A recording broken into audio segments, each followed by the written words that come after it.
Hello, my friends. I'm so happy you are here today. Let me ask you something. Do you sometimes feel shy when speaking English? Do you understand what people say, but then feel stuck when you try to answer? You are not alone. Many people feel this way. Speaking a new language is not easy, but today, have something special for you. I want to teach you a method that can help you speak English more naturally and with confidence. It's called the shadowing technique. This technique is simple, but very powerful. First, you listen to me carefully. Then, you repeat my words exactly like you are an actor in a movie. Don't stop to translate. Don't overthink. Just listen and then speak. When you do this, you are training your ears to hear English sounds, your brain to understand quickly, and your mouth to say the words clearly. The more you practice, the more natural your English will feel. And today, we will use this method to follow a real story. You will learn English through an adventure, a story full of emotions, surprises, and beautiful moments. In this story, you can also learn 20 new English words. I will highlight them for you. Listen carefully, repeat after me, and try to feel the emotions in each scene. This way, you are not just learning English, you are living it. Now, let me introduce myself. My name is Sarah. I am from the United States. I work as a software engineer. Every day, I write computer programs. My life is busy and sometimes a little stressful, but I love solving problems. My family is simple, not rich, not poor, just ordinary people who care about each other. One morning, something happened that would change my life. I arrived at my office as usual, but then my boss called me to his room. My heart started to beat faster. Did I make a mistake? Was I in trouble? I walked into his office slowly, feeling nervous, but instead of looking angry, my boss was smiling. He handed me a white envelope. Sarah, he said, your last project was very successful. The company earned a lot of money because of your hard work. This is a reward for you. I opened the envelope with shaking hands. Inside, there was a plane ticket, a trip to Canada 4 days, all expenses paid. I couldn't believe it. My eyes went wide. My mouth opened in surprise. I had never been to Canada before. This was my chance to see a new country, to explore a new culture. At that moment, I didn't know that this trip would be more than just a vacation. I didn't know that it would lead me to someone who would change the way I see the world. I didn't know that this journey would stay in my heart forever. This is the beginning of my Canadian adventure, and I want you to follow me step by step. In English, as I live it, remember, listen, repeat, and feel the story. When the day of my trip arrived, I was so excited that I woke up before my alarm. I packed my suitcase the night before, but I still checked everything again. Passport, yes. Clothes, yes. Camera, yes. I wanted to capture every moment. At the airport in America, I felt a mix of emotions, happiness, curiosity, and a little nervousness. The flight to Toronto, Canada, took only a few hours, but my mind was already imagining the tall buildings, the clean streets, and the new people I would meet. When I stepped off the plane, the air felt fresh and cool. I looked around and saw signs in both English and French. Everything felt different, exciting, and new, but then I realized something. This airport was huge, much bigger than the one in my city. I took out my phone to find my hotel information, but somehow I couldn't get the right directions. My internet connection was slow. I walked in circles with my heavy luggage, trying to read the signs. The more I walked, the more confused I became. I didn't know which way to go. I stopped near a big glass window and took a deep breath. Okay, Sarah, don't panic, I told myself. But inside, I was starting to feel tired and worried. That's when I heard a voice behind me. Are you lost? It said. I turned around and saw a young man, maybe around my age. He had kind eyes and a warm smile. Yes, I admitted, feeling a little embarrassed. I can't find my hotel. He looked at my phone and then at me. Let me help you. He said, my name is Alex. Alex was calm and confident. He walked with me to the taxi area and explained to the driver where I needed to go. In just a few minutes, I was finally sitting in a taxi, heading to my hotel. Before I left, I looked at Alex and said, thank you so much. I really appreciate your help. No problem, he replied with a smile. Enjoy your stay in Canada. As the taxi drove away, I thought about how kind Alex was. Meeting a stranger who helped me so quickly made me feel safe and welcomed in this new country. I didn't know then that this was only the first time we would meet. The next day, I woke up early to explore. I decided to visit Parliament Hill in Ottawa, a famous place I had seen in photos. The buildings were tall, beautiful, and full of history. I took picture after picture, wanting to remember every detail. While walking near the main building, I noticed a small crowd gathering. Curious, I walked closer and saw a special ceremony, the changing of the guard. A Canadian soldier in a bright red uniform stood tall and serious. His movements were sharp and precise. Tourists around me were taking videos and photos. I stood there, smiling, feeling lucky to see this moment. Canada was even more beautiful and interesting than I had imagined. When the ceremony ended, I decided to take a bus back to my hotel, but somehow I got on the wrong one. The streets outside the window started to look unfamiliar. I realized I didn't know where I was. The sun was slowly going down, and my heart began to beat faster. I got off the bus at the next stop and stood there, holding my map. I was trying to figure out where to go when suddenly I heard someone say, Sarah, is that you? I looked up in surprise. Standing right in front of me was Alex, the same young man from the airport. I couldn't believe it. Alex, I said with a big smile, I'm lost again. He laughed, shaking his head. You really have a talent for getting lost, he joked. His voice was friendly, and his eyes were warm.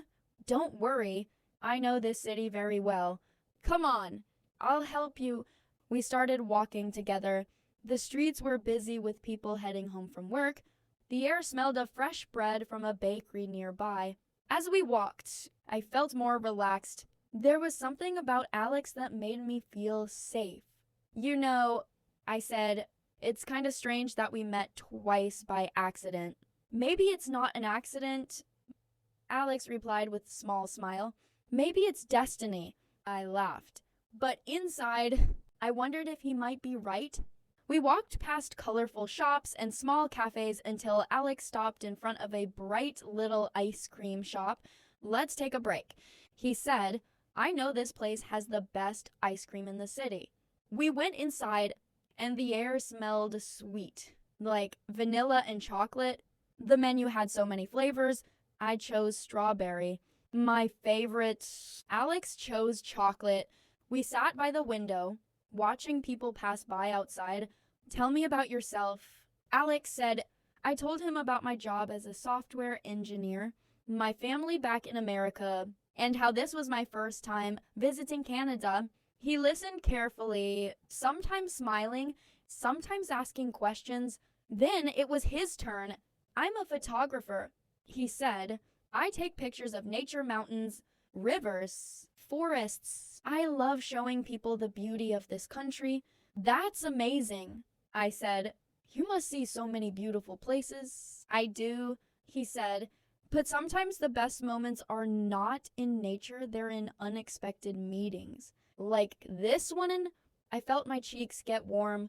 We talked and laughed for almost 2 hours.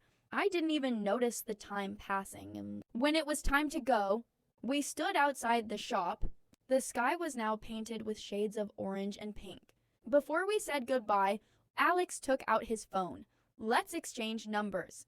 He suggested, I hope we can meet again while you're here. Me too, I replied, smiling. That night, back in my hotel room, I felt happy. I had only been in Canada for 2 days, but I had already made a friend, maybe even more than a friend. As I was about to go to bed, my phone buzzed. It was a message from Alex. Hi, Sarah. Would you like to have coffee tomorrow? I know a great place. I couldn't stop smiling. My heart felt warm. I typed back quickly. Yes, I would love that. That night, I couldn't fall asleep easily. I kept thinking about Alex, his smile, his kindness, the way he made me laugh. I didn't know where this was going, but I knew I wanted to see him again. The next morning, I woke up earlier than usual. I stood in front of the mirror, wondering what to wear. It wasn't a date, or was it? I wanted to look nice, but still comfortable. Finally, I chose a simple white blouse and jeans. At exactly 9 a.m., my phone buzzed. It was a message from Alex. I'm outside your hotel. I took a deep breath and walked down to the lobby. When I stepped outside, Alex was waiting, holding his camera. Good morning, he said with a smile. Good morning, I replied. We walked together to a small coffee shop near the river. The streets were quiet, and the sunlight made everything look golden. When we entered the cafe, I immediately felt its charm.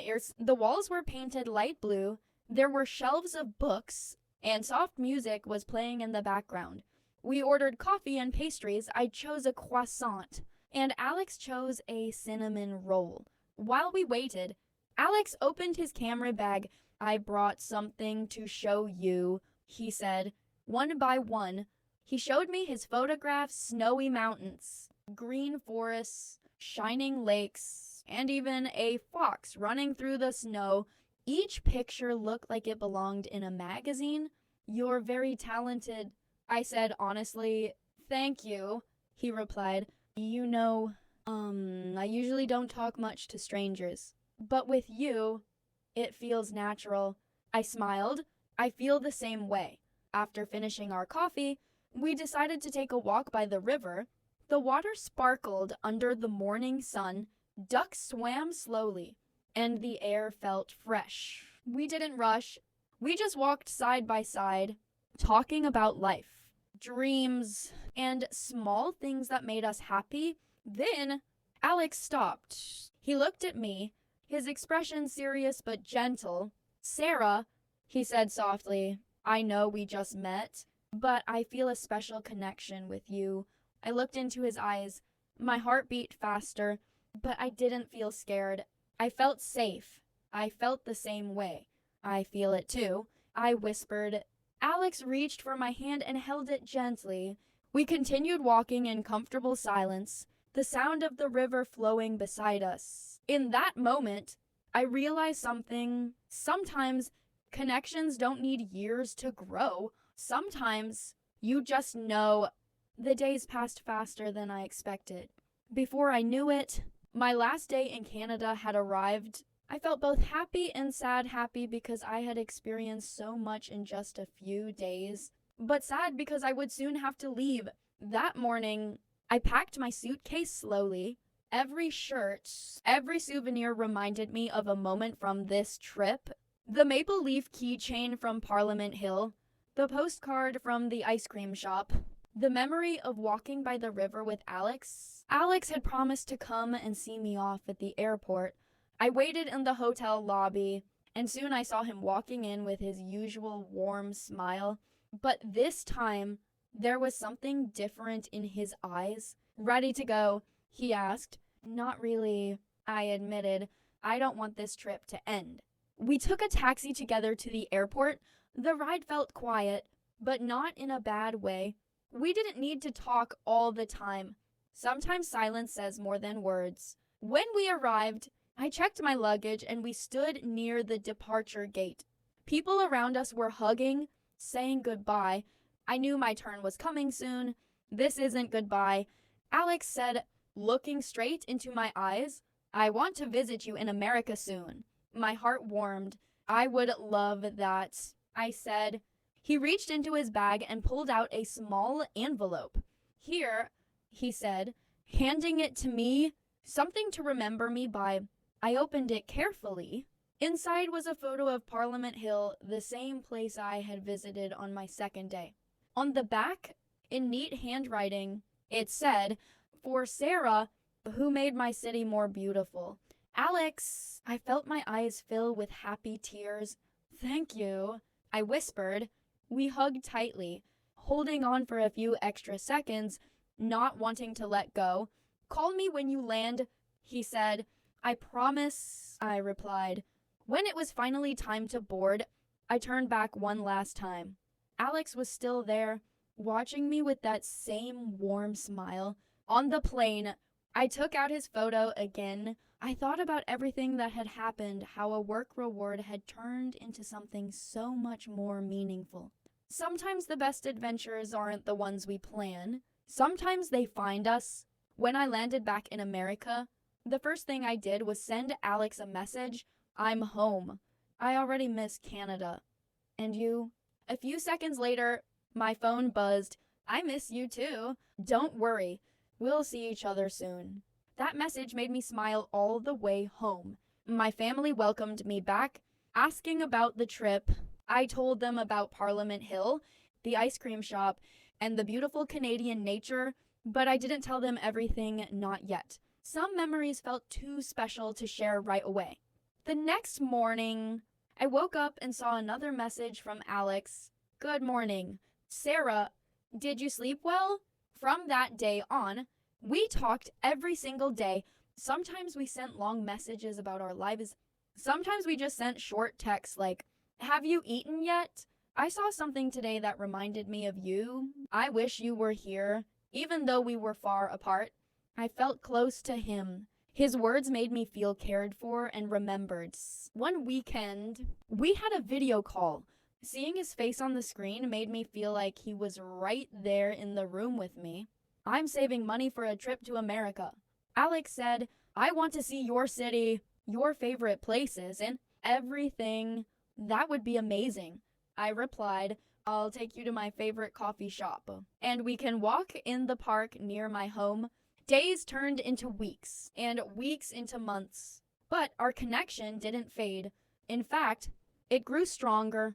We shared dreams, plans, and even silly jokes that made us laugh for minutes. One night, while lying in bed, I thought about how strange life can be. If I hadn't worked so hard on that project, I wouldn't have received the reward.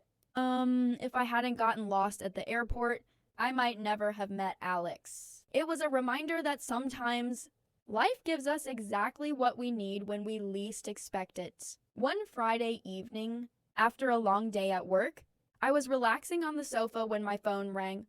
It was a video call from Alex. When I answered, I noticed he looked unusually excited. His smile was bigger than usual, and his eyes seemed to sparkle. "Hi, Sarah," he said.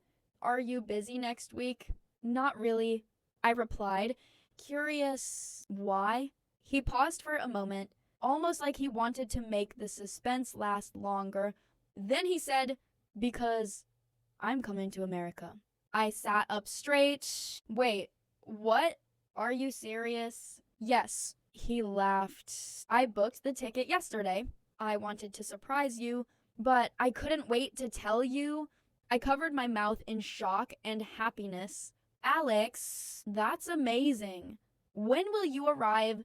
"Next Thursday," he said.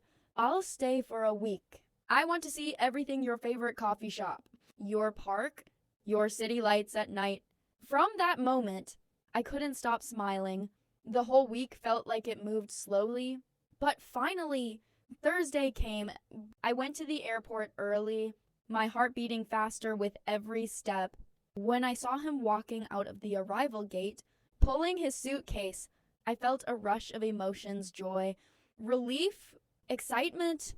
Without thinking, I ran to him. "Sarah," he called.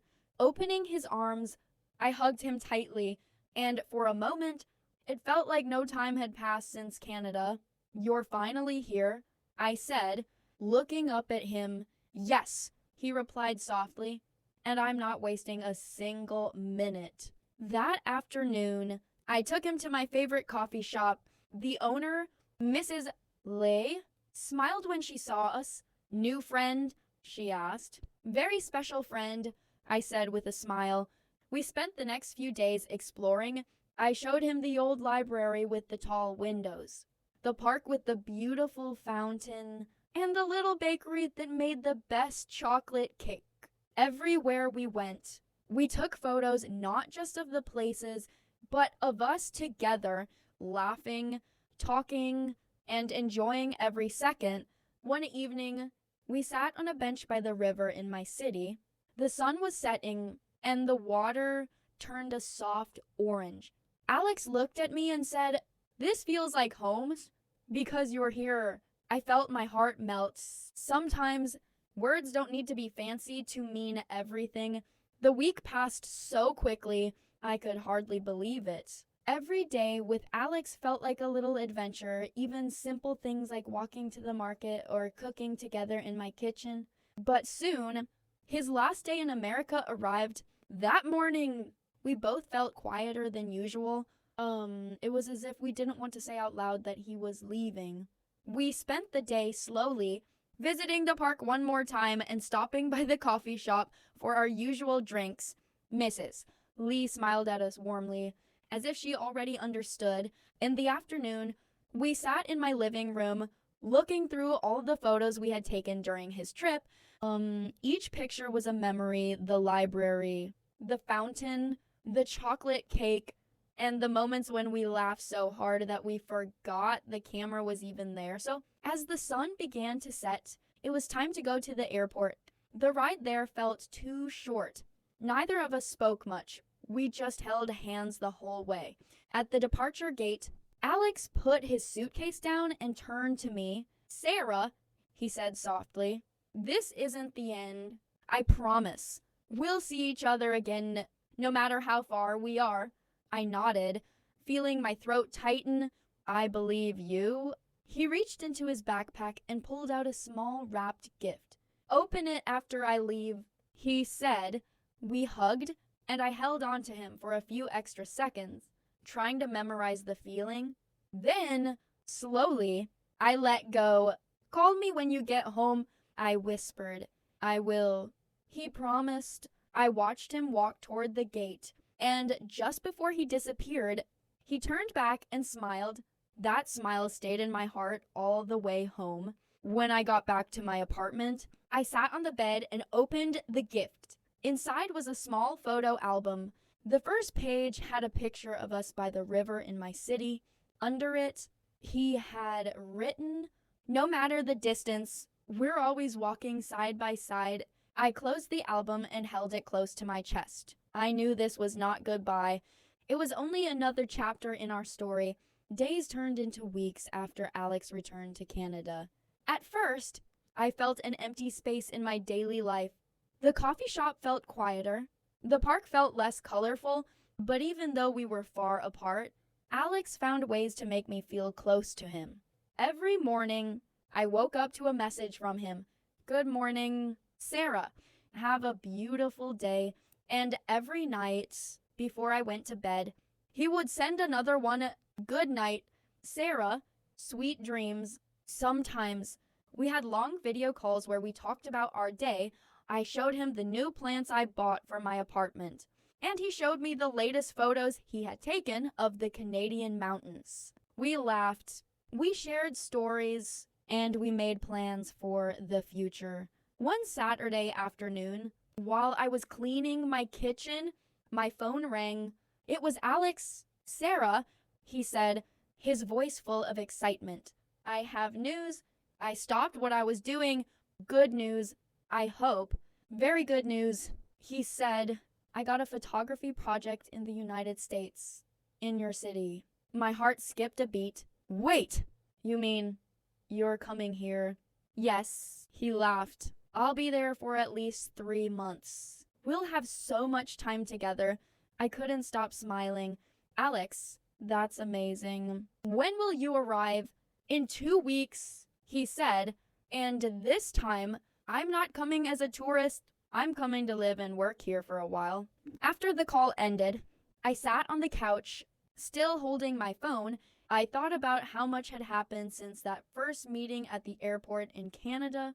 We had gone from strangers to friends, from friends to something more, all because of a few unexpected moments. The next 2 weeks felt long, but they were filled with excitement. We sent each other messages about the places we wanted to visit and the things we wanted to do together once he arrived. I had no doubt this next chapter was going to be even more special than the first. 2 weeks later, I stood at the same airport where I had first met Alex. But this time, the feeling was completely different. My heart wasn't nervous. It was full of joy. I held a small bouquet of fresh flowers in my hands, waiting for him to walk through the arrival gate. And then, there he was. Alex, with his warm smile and his camera bag slung over his shoulder. Sarah, he called out, "Alex." I ran toward him, and he wrapped me in a hug that felt like home. For a moment, we didn't say anything. We just stayed there, holding each other, knowing that the distance between us was finally gone, at least for now. We spent the next few days exploring the city together. We went to the park where I used to sit alone and read. We tried new coffee shops, visited art galleries, and even took a small road trip to the countryside. Every moment felt more precious because we knew how rare it was to share them in person. One evening, as the sun set, we sat by the river. The water reflected the golden sky, and Alex took my hand. "You know," he said softly, "I think we were meant to meet that day in the airports. It was too perfect to be an accident." I smiled.